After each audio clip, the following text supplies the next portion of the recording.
इंद्रदेव ने कर्ण के कवच कुंडल कहाँ छिपाए थे?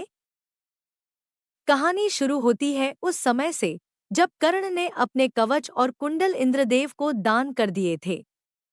कर्ण, जो अपने दानवीर स्वभाव के लिए प्रसिद्ध था, ने बिना कुछ सोचे समझे यह दान कर दिया, लेकिन उसने नहीं जाना कि उसका यह दान युद्ध में उसकी मृत्यु का कारण बनेगा। इंद्रदेव ने वह कवच कुंडल प्राप्त करके एक दिव्य स्थल में छिपा दिए ताकि वे किसी और के काम न आ सकें। कहते हैं, इंद्रदेव ने कवच कुंडल को हिमालय की गुफाओं में गहरे दबा दिया था, जहां मानव का पहुंचना असंभव था। कवच कुंडल को एक विशेष मंत्र से बांधा गया था, ताकि वे तब तक जागृत न हों जब तक कि कोई सच्चा वीर उनकी परीक्षा में खरा न उतरे। सैकड़ों साल बाद एक साधु को सपने में वह स्थान दिखाई दिया। उस साधु ने वह गुफा खोजने का संकल्प लिया और कई महीनों की कठिन तपस्या के बाद उसे वह गुफा मिल ही गई। गुफा के भीतर जाने पर साधु को एक अद्भुत प्रकाश दिखाई दिया, जो उस अंधेरी गुफा में भी उसकी आंखों को चौंधिया रहा था।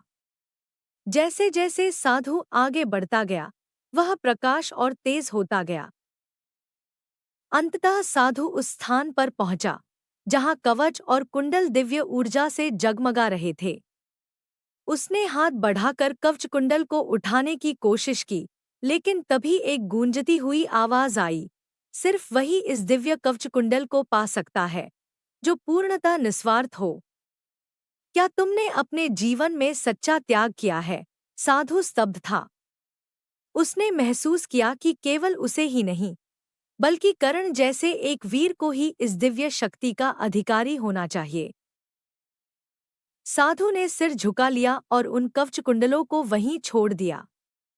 जाते जाते उसने प्रण लिया कि इस रहस्य को किसी और तक नहीं पहुंचने देगा, क्योंकि यह शक्ति केवल उन्हीं के योग्य है जो सच्चे अर्थों में निस्वार्थ और वीर हैं।